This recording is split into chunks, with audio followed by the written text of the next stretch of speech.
আসসালামু আলাইকুম। আজকে যে টপিকটা নিয়ে কথা বলবো, এটা খুবই মর্মান্তিক একটা বিষয়।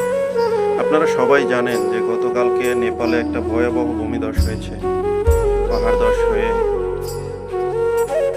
স্রোতে আকস্মিক মৃত্যু হয়েছে প্রায় ১৫০-২০০ জনের বেশি।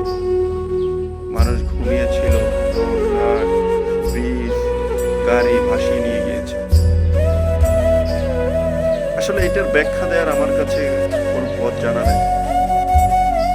কিন্তু একটা জিনিস চিন্তা করেন ভাই, ওই জায়গাটা তো আমরাও থাকতে পারতাম। প্রত্যেকটা মুহূর্ত, প্রত্যেকটা সেকেন্ড, প্রত্যেকটা যে এখন আমি আছি, একটু পরে আমি নাও থাকতে পারি। কোনো না কোনোভাবে আমার মৃত্যু হতে পারে। পৃথিবীতে আসার সময় আছে কিন্তু যাওয়ার কোনো সময় নেই।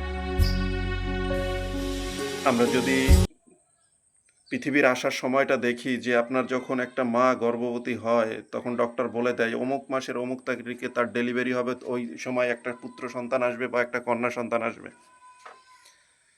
কিন্তু সেই কন্যা সন্তান, সেই পুত্র সন্তানটা কখন মারা যাবে সেটা কেউ বলতে পারে না। অনেক পর্যটক, অনেক দিনমজুর, অনেক নিরাপত্তা প্রহরীরা তারা ওইখানে ছিল। তারা একটা সেকেন্ডের জন্য সময় পায়নি নিজেকে বাঁচানোর জন্য। তাই প্রিয় ভাই, প্রিয় বোন, যে যেখান থেকে আমার ভিডিওটা দেখতেছেন, নিজেকে প্রস্তুত করুন মৃত্যুর জন্য, যাতে কাল কিয়ামতের মাঠে আল্লাহর কাছে জবাব দিতে পারেন। এমন ভিডিও পেতে আমার চ্যানেলটিকে একটু সাবস্ক্রাইব করবেন। আসসালামু আলাইকুম।